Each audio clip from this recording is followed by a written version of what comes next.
আসসালামু আলাইকুম ভিউয়ার্স, বাংলাদেশের সর্বশেষ আপডেট সংবাদে আপনাদের স্বাগত। জানিয়ে দিব আমাদের হাতে থাকা সর্বশেষ গুরুত্বপূর্ণ আপডেট বাংলা সংবাদ। সাবেক 14 মন্ত্রী এমপির দেশ ত্যাগে নিষেধাজ্ঞা। এরপর জানিয়ে দিব শেখ হাসিনাকে একদিনের জন্য হলেও আয়না ঘরে রাখা হোক বলছে ফারুক। এদিকে দুদকের পুরনো রাজনৈতিক মামলাগুলো যেন বিবেচনা করা হয় বলছে সার্জিস আলম। জানিয়ে দেব বিদেশে পালাতে যে সাবেক পরিবেশ মন্ত্রীর ভাগনা সহ সিলেট ওসমানীতে আটক 2। এদিকে বন্যায় 1 লাফে মৃত্যুর সংখ্যা বেড়ে 52। সর্বশেষ জানিয়ে দিব বন্যার পানিতে ভেসে এলো অর্ধগলিত লাশ সোনাগাজীতে উদ্ধার। শুনছিলেন সংবাদ শিরোনাম, এখন বিস্তারিত। তবে তার আগে অনুরোধ থাকবে ভিডিওটিতে একটি লাইক এবং কমেন্টস করে জানিয়ে দিন আজকের এই ভিডিও সম্পর্কে আপনার মূল্যবান মতামত। আর অবশ্যই এই ভিডিওটি আপনার ফেসবুক সোশ্যাল মিডিয়ায় শেয়ার দিয়ে ছড়িয়ে দিন আর জানিয়ে দিন আপনি কোন জেলা থেকে বা কোথা থেকে আমাদের সংবাদ শুনছেন এবং দেখছেন। অনুরোধ থাকবে আপনি যদি আমাদের এই চ্যানেলটিতে নতুন হয়ে থাকেন তাহলে অবশ্যই চ্যানেলটি সাবস্ক্রাইব করে পরবর্তী আপডেট সংবাদ পেতে চোখ রাখুন আজকের বাংলা নিউজে। সাবেক 14 মন্ত্রী এমপির দেশ ত্যাগে নিষেধাজ্ঞা। সাবেক 8 মন্ত্রী ও 6 সংসদ সদস্যের দেশ ত্যাগে নিষেধাজ্ঞা দিয়েছেন আদালত। তারা সবাই গত আওয়ামী লীগ সরকারের মন্ত্রী ও সংসদ সদস্য ছিলেন। দুদকের আবেদনের পরিপ্রেক্ষিতে তাদের দেশ ত্যাগে নিষেধাজ্ঞা দেওয়া হয়েছে। বৃহস্পতিবার ঢাকার সিনিয়র স্পেশাল জজ শামস জগলুল হোসেনের আদালতে আদেশ দেন। দুদকের পাবলিক প্রসিকিউটর মাহমুদ হোসেন জাহাঙ্গীর এ তথ্য জানিয়েছেন। দেশ ত্যাগে নিষেধাজ্ঞা দেওয়া মন্ত্রীরা হলেন সাবেক স্বাস্থ্যমন্ত্রী জাহিদ মালিক, সাবেক শিক্ষামন্ত্রী ডক্টর দীপুমণি, সাবেক শিক্ষামন্ত্রী মহিবুল হাসান চৌধুরী নওফেল, সাবেক খাদ্যমন্ত্রী সাধন চন্দ্র মজুমদার, সাবেক শিল্পমন্ত্রী নুরুল মজিদ মাহমুদ হুমায়ুন, সাবেক শিল্পমন্ত্রী কামাল আহমেদ মজুমদার, সাবেক মন্ত্রী শাহজাহান খান ও সাবেক মন্ত্রী কামরুল ইসলাম। দেশ ত্যাগে নিষেধাজ্ঞা দেওয়ার সংসদ সদস্যরা হলেন সাবেক সংসদ সদস্য সলিমউদ্দিন মামুনুর রশিদ কিরণ, কোজেন্দ্র লালা ত্রিপুরা, কাজিমউদ্দিন, নুরে আলম চৌধুরী ও জিয়াউর রহমান। এদিন দুদকের উপপরিচালক আবু হেনা আশিকুর রহমান দেশ ত্যাগে নিষেধাজ্ঞার এ আবেদন করেন। আবেদনে বলা হয় বিগত সরকারের সাবেক মন্ত্রী ও বিভিন্ন নির্বাচনী এলাকায় এমপিদের বিরুদ্ধে বিভিন্ন অনিয়ম ও দুর্নীতির মাধ্যমে অকল্পনীয় অবৈধ সম্পদ অর্জনের অভিযোগে অভিযুক্ত সাবেক মন্ত্রী ও বিভিন্ন নির্বাচনী এলাকার এমপিদের দেশ ছেড়ে বিদেশে পালাতে পারেন মর্মে বিশ্বস্ত সূত্রে জানা গেছে। সুষ্ঠু তদন্তের স্বার্থে তাদের বিদেশ গমনে নিষেধাজ্ঞার প্রয়োজন।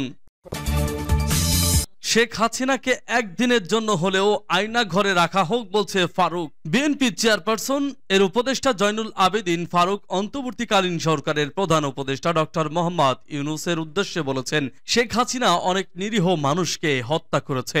আপনার কাছে দাবি থাকবে তাকে দেশে এনে আইনের মাধ্যমে বিচার করা হোক। একদিনের জন্য তাকে আয়না ঘরে রাখা হোক, 1-2 দিনের জন্য হলেও তাকে জেলে রাখা হোক। বৃহস্পতিবার জাতীয় প্রেস ক্লাবের সামনে বাংলাদেশ জাতীয়তাবাদী মোটর চালক দলের উদ্যোগে শেখ হাসিনার ফাঁসির দাবিতে এক অবস্থান কর্মসূচিতে এসব কথা বলেন তিনি। শেখ হাসিনার উদ্দেশ্যে ফারুক বলেন, সাইদের মৃত্যুর পর আপনি বলেছিলেন এরা রাজাকারের সন্তান। মুগ্ধ মিন্টুর মৃত্যুর পর আপনি বলেছিলেন কারো ক্ষমতা নেই আমাকে এখান থেকে সরানো। আমি লৌহ মানব, আমি শেখ মুজিবের কন্যা, আমাকে দেশ থেকে কেউ বিতাড়িত করতে পারবে না। কোথায় শেখ হাসিনা? আপনি বাংলাদেশে নাই। তিনি বলেন বাংলাদেশের মানুষ খেতে পায় না আর শেখ হাসিনা হাজার হাজার কোটি টাকা ব্যয় করে তার নিরাপত্তার জন্য বিদেশ থেকে গাড়ি আমদানি করে। বিদ্যুতের বিল বাড়িয়েছে, রিকশা চালক গরিব মানুষ বিদ্যুতের বিল দিতে পারে না। এই বিদ্যুতের বিলের হাজার হাজার কোটি টাকা এখনো নসরুল হামিদের কাছে আছে। তিনি বলেন ঘন্টার পর ঘন্টা, দিনের পর দিন শেখ হাসিনার অত্যাচারের কথা বললেও শেষ হবে না। অন্তর্বর্তীকালীন সরকারের প্রধান উপদেষ্টা ডক্টর ইউনূসের উদ্দেশ্যে তিনি বলেন, আমরা আপনার কাছে কিছুই চাই না। আমরা যেন দুমুঠো ভাত খেয়ে জীবনযাপন করতে পারি, ঘরের দরজা খুলে নিশ্চিন্তে রাতে ঘুমাতে পারি, আমাকে যেন বিদ্যুতের অতিরিক্ত বিল না দিতে হয়। আপনার কাছে এটাই চাই। বাংলাদেশ জাতীয়তাবাদী মোটর চালক দলের ঢাকা মহানগর দক্ষিণের আহ্বায়ক মোহাম্মদ সমীর দেওয়ানের সভাপতিত্বে অবস্থান কর্মসূচিতে আরো বক্তব্য দেন বিএনপির শিশু বিষয়ক সম্পাদক আবুল কালাম আজাদ সিদ্দিকী, নির্বাহী কমিটির সদস্য মাওলানা নেসারুল হক, কৃষক দলের সহ সভাপতি ভিপি ইব্রাহিম, বাংলাদেশ জাতীয়তাবাদী মোটর চালক দলের সভাপতি সেলিম রেজা বাবু, সাধারণ সম্পাদক মোহাম্মদ শিপন বকাউল প্রমুখ। দুদকের পুরনো রাজনৈতিক মামলাগুলো যেন বিবেচনা করা হয় বলছে সার্জিস আলম। ক্ষমতাচ্যুত আওয়ামী লীগ সরকারের সময়ে রাজনৈতিক কারণে দুর্নীতির অভিযোগ তুলে যেসব মিথ্যা মামলা হয়েছে সেগুলো নিয়ে প্রশ্ন তুলেছেন বৈষম্য বিরোধী ছাত্র আন্দোলনের অন্যতম সমন্বয়ক সার্জিস আলম। বৃহস্পতিবার দুপুরে দুর্নীতি দমন কমিশনের চেয়ারম্যানের সঙ্গে সাক্ষাৎ করে বেরিয়ে এসে সাংবাদিকদের তিনি বলেছেন, দুদক যেন এসব মামলার বিষয়ে বিবেচনা করে সেই অনুরোধ তারা করেছেন। দুদক চেয়ারম্যান মোহাম্মদ মঈনুদ্দিন আব্দুল্লাহর সঙ্গে সাক্ষাতের সময় সার্জিস আলমের সঙ্গে ছিলেন আরেক সমন্বয়ক হাসনাত আব্দুল্লাহ। তারা বলেছেন, আন্দোলনের সমন্বয়কদের নামে কেউ চাঁদাবাজি করলে, অন্যায় সুবিধা নিলে বা পদত্যাগে বাধ্য করতে চাইলে তাদের যেন আইনের হাতে তুলে দেওয়া হয়। সার্জিস আলম ও হাসনাত আব্দুল্লাহর নেতৃত্বে বৈষম্য বিরোধী ছাত্র আন্দোলনের 5 সদস্যের একটি দল এদিন দুদক চেয়ারম্যানের সঙ্গে সাক্ষাৎ করেন। সেখান থেকে বেরিয়ে এসে তারা সাংবাদিকদের মুখোমুখি হন। সার্জিস আলম বলেন, গত 16 বছরে দুদকের যে ইমেজ সংকট তৈরি হয়েছে তা থেকে যেন তারা বের হয়ে আসতে পারে সে বিষয়ে আমরা দুদকের চেয়ারম্যানের সাথে কথা বলেছি। দুদক যেন জনগণের আস্থার জায়গায় ফিরে পেতে পারে। বিগত আওয়ামী লীগ সরকার রাজনৈতিক কারণে দুদককে নিয়ে অনেক কাজ করিয়েছে এবং সেসব কাজে প্রতিষ্ঠানকে প্রশ্নবিদ্ধ করেছে মন্তব্য করে এ সমন্বয়ক বলেন, এখন থেকে সে ধরনের কিছু যেন আর না হয় সেটা তারা স্পষ্ট করে জানিয়ে দিয়েছেন। একটি চাপ প্রয়োগের বিষয় কিংবা একটি চাঁদাবাজির বিষয় কিংবা একটি মিথ্যা মামলার বিষয়, এসব বিষয়গুলো শুনতে পাচ্ছি। দুদক দিয়ে এখন এই কাজটি আসলে করানো হবে, এটা আমরা দেখেছি। অতীতেও এই কাজগুলো করানো হয়েছে অন্য কোনো প্রতিষ্ঠান দিয়ে, তার মধ্যে দুদকও একটি।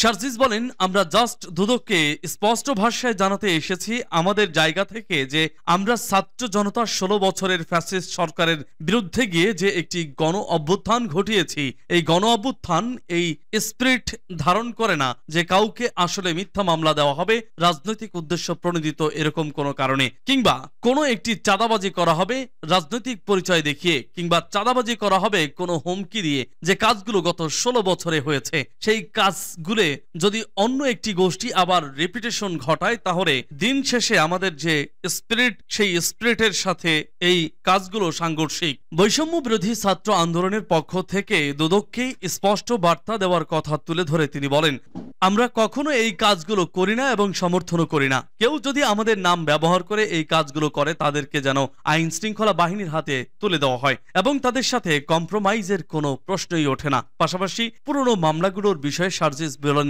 বিগত 16 বছরে এই ফ্যাসিস্ট সরকার রাজনৈতিক কারণে যাদের পছন্দ হয়নি মিথ্যা মামলা দিয়েছে, কারো পরিবার নিয়ে সমস্যায় পড়েছে মিথ্যা মামলা দিয়েছে, কারো এলাকা নিয়ে সমস্যা হয়েছে মিথ্যা মামলা দিয়েছে। এই যে রাজনৈতিক কারণে যে মামলাগুলো হয়েছে সেগুলোর আসলে সত্যতা নেই, ভিত্তি নেই, এগুলো যেন বিবেচনা করা হয়। আমরা আমাদের জায়গা থেকে এই অনুরোধটি জানাতে পারি। আমরা কোনো অথরিটি নই যে আমরা বলতে পারি এটা করেন। আমরা এটা বলেছি যে তখন যা হয়েছে এখন থেকে যেন এমন না হয়। সমন্বয়ক হাসনাত আব্দুল্লাহ বলেন, আমরা খবর পেয়েছি আমাদের নাম ব্যবহার করে বিভিন্ন জায়গায় চাঁদা চাওয়া হচ্ছে এবং সিগনেচার নকল করে বিভিন্ন জায়গায় মামলা দেওয়া হচ্ছে, যে বিষয়গুলোর সঙ্গে আমাদের সম্পৃক্ততা নেই। আমরা দুদকের কাছে এসেছি, আমরা খবর পেয়েছি আমাদের নাম ব্যবহার করে অসৎ উপায়ে সুবিধা নেবার চেষ্টা করা হয়েছে। আমরা এই বার্তাটি স্পষ্ট করতে এসেছি, আমাদের লিগ্যাল কোনো অথরিটি নেই, আমাদের নাম ব্যবহার করে বিশেষ কোনো সুযোগ সুবিধা নেবার বা দেবার এখতিয়ারও আমরা রাখি না। সিস্টেমের মতো করেই চলবে। আমরা দুদকের কাছে এই অনুরোধ নিয়ে এসেছি যে দুদকের যে আইন রয়েছে সেই অনুযায়ী সব চলবে। আমাদের নাম ব্যবহার করে যাতে কেউ বিশেষ কোনো সুযোগ সুবিধা আদায় করতে না পারে সেই বার্তাটি স্পষ্ট করতে এসেছি। বিদেশে পালাতে যে সাবেক পরিবেশ মন্ত্রীর ভাগনা সহ সিলেট ওসমানীতে আটক 2। বিদেশে পালাতে যে সিলেট ওসমানী আন্তর্জাতিক বিমানবন্দরের আটক হয়েছেন যুবলীগের 2 নেতা। এর মধ্যে একজন ইউনিয়ন পরিষদ চেয়ারম্যান। এয়ারপোর্টে কর্মরত ইমিগ্রেশন পুলিশ আজ বৃহস্পতিবার বিকালে তাদেরকে আটক করে। বিষয়টি নিশ্চিত করেছেন এয়ারপোর্ট থানার অফিসার ইনচার্জ মোহাম্মদ আনিসুর রহমান। আটকরা হলেন সাবেক পরিবেশ, বন ও জলবায়ু পরিবর্তন মন্ত্রী মোহাম্মদ শাহাবুদ্দিনের ভাগনা ও বড়লেখা সদর ইউপি চেয়ারম্যান যুবলীগ নেতা সালেহ আহমদ জুয়েল ও বড়লেখা সদর ইউনিয়ন যুবলীগের সভাপতি জালাল আহমদ। সংশ্লিষ্ট সূত্র জানায় তারা দুজন সৌদি আরব যাওয়ার উদ্দেশ্যে বিমানবন্দরে পৌঁছান। সন্ধ্যা 5টার দিকে ইমিগ্রেশন পুলিশ আটক করে তাদের। বন্যায় ১ লাফে মৃত্যুর সংখ্যা বেড়ে ৫২। বন্যায় ১১টি জেলায় মৃত্যুর সংখ্যা বেড়ে ৫২ জনে দাঁড়িয়েছে বলে জানিয়েছে দুর্যোগ ব্যবস্থাপনা ও ত্রাণ মন্ত্রণালয়। গতকাল মঙ্গলবার পর্যন্ত মোট মৃত সংখ্যা ছিল ৩১ জন। বৃহস্পতিবার চলমান বন্যা পরিস্থিতি নিয়ে প্রেস ব্রিফিংয়ে দুর্যোগ ব্যবস্থাপনা ও ত্রাণ মন্ত্রণালয়ের অতিরিক্ত সচিব KM আলী রেজা এ তথ্য জানান। তিনি বলেন, বন্যায় মোট ৫২ জন মারা গেছে। এর মধ্যে ৩৯ জন পুরুষ, ৬ জন নারী ও ৭ শিশু রয়েছে। গতকাল মঙ্গলবার পর্যন্ত মোট মৃত্যু সংখ্যা ছিল ৩১ জন। এই ৫২ জনের মধ্যে কুমিল্লায় ১৪, ফেনীতে ১৭, চট্টগ্রামের ৬, খাগড়াছড়িতে ১, নোয়াখালীতে ৮, ব্রাহ্মণবাড়িয়া ১, লক্ষ্মীপুরে ১, কক্সবাজারে ৩ ও মৌলভীবাজারে ১ জনের মৃত্যু হয়েছে বলে জানিয়েছেন অতিরিক্ত সচিব। মন্ত্রণালয় থেকে জানানো হয়েছে, বন্যায় ১০,৭২,৫৭৯ পরিবার পানিবন্দী হয়েছে। পানিবন্দী ও ক্ষতিগ্রস্ত লোকদের আশ্রয় দেওয়ার জন্য মোট ৩,৪০৩টি আশ্রয় কেন্দ্র খোলা হয়েছে। আশ্রয় কেন্দ্রগুলোতে মোট ৫,০২,৫০১ জন মানুষ এবং ৩৬,৪৪৮টি গবাদি পশুকে আশ্রয় দেওয়া হয়েছে। বন্যার পানিতে ভেসে এলো অর্ধগলিত লাশ, সোনাগাজীতে উদ্ধার। কলাগাছের ভেলায় ভাসমান অবস্থায় ফেনীর সোনাগাজী উপজেলার মুহুরী নদী থেকে কাফনের কাপড় পরানো অজ্ঞাত পরিচয় অর্ধগলিত লাশ উদ্ধার করেছেন স্থানীয় লোকজন। তাদের ধারণা, মৃত্যুর পর বন্যার কারণে দাফনের জায়গা না পেয়ে স্বজনেরা হয়তো লাশ ভাসিয়ে দিয়েছেন। গতকাল বুধবার বিকেলের দিকে উপজেলার আমিরাবাদ ইউনিয়নের বাদামতলী এলাকায় মুহুরী নদীর পাশে ঝোপের মধ্যে আটকে থাকা কলাগাছের ভেলা থেকে লাশ উদ্ধার করা হয়। তাৎক্ষণিকভাবে স্থানীয় লোকজন লাশের পরিচয় নিশ্চিত করতে পারেননি। মৃত ব্যক্তির বয়স আনুমানিক ৬৫ বছর। মুখে সাদা দাড়ি ও কাফনের কাপড়ের ভেতরে একটি বাদামি রঙের চাদর ছিল। এ নিয়ে উপজেলায় বড় ফেনী ও মুহুরী নদী থেকে এক নারী সহ ৩ জনের লাশ উদ্ধার করা হলো। বাদামতলী এলাকার রবিউল ইসলাম বলেন, গতকাল বিকেলে একটি মৃতদেহ বাদামতলী এলাকায় মুহুরী নদীর তীরে ঝোপের মধ্যে আটকে পড়ে কয়েকজন মৎস্যজীবী লাশটি ভাসতে দেখেন। খবর পেয়ে তাৎক্ষণিক তারা ৮-১০ জন গিয়ে লাশটি উদ্ধার করে পুলিশকে খবর দেন। লাশ অর্ধগলিত হওয়ায় বেশিক্ষণ দেরি না করে স্থানীয়ভাবে জানাজা শেষে দাফন সম্পন্ন করেন তারা।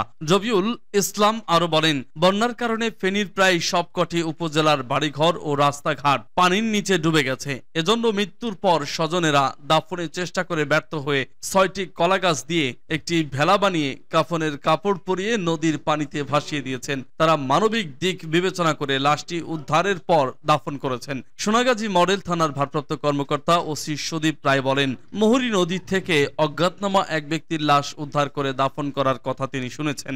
এছাড়া উপজেলায় বন্যার পানিতে ডুবে বন্যার কারণে বিদ্যুতায়িত হয়ে আশ্রয় কেন্দ্র থেকে পড়ে 2 শিশু সহ আরো 4 জনের মৃত্যু হয়েছে।